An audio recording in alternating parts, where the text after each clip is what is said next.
What is the Bible really about? Is the Bible basically about me and what I must do? Or is it basically about Jesus and what he has done? When you read in Luke and Acts how Jesus, in those 40 days, got his disciples together, 40 days before he ascended, after he was raised, what was he doing? Basically, he was saying everything in the Old Testament is about me.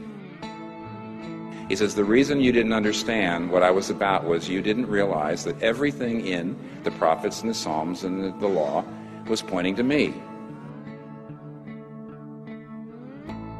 Do you believe the Bible is basically about you or basically about him? Is David and Goliath basically about you and how you can be like David and Goliath, or basically about him, the one who really took on the only giants that can really kill us? And so his victory is imputed to us. Who's it really about? That's the fundamental question. And when that happens, then you start to read the Bible new. You know, Jesus is the true and better Adam who passed the test in the garden, his garden, a much tougher garden, and whose obedience is imputed to us. Jesus is the true and better Abel, who, though innocently slain, has blood that cries out, not for our condemnation, but for our acquittal. Jesus is the true and better Abraham, who answered the call of God to leave all the comfortable and familiar and go into the void, not knowing whither he went.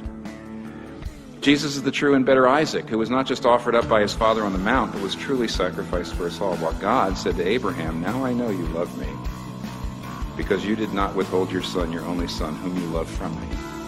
Now we, at the foot of the cross, can say to God, now we know that you love me, because you did not withhold your son, your only son, whom you loved from me.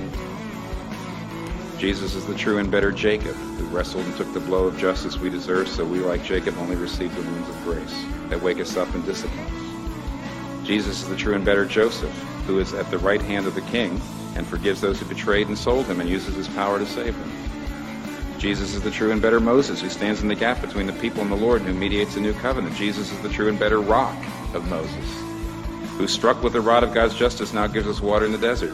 Jesus is the true and better Job. He's a truly innocent sufferer who then intercedes for and saves his friends. Jesus is the true and better David, whose victory becomes his people's victory, though they never lifted a stone to accomplish it themselves. Jesus is the true and better Esther, who didn't just risk losing an earthly palace, but lost the ultimate heavenly one, who didn't just risk his life, but gave his life, who didn't just say, if I perish, I perish, says, when I perish, I'll perish for them, to save my people. Jesus is the true and better Jonah, who was cast out into the storm so we could be brought in. He's the real Passover lamb. He's the true temple, the true prophet, the true priest, the true king, the true sacrifice, the true lamb, the true light, the true bread. The Bible's not about you.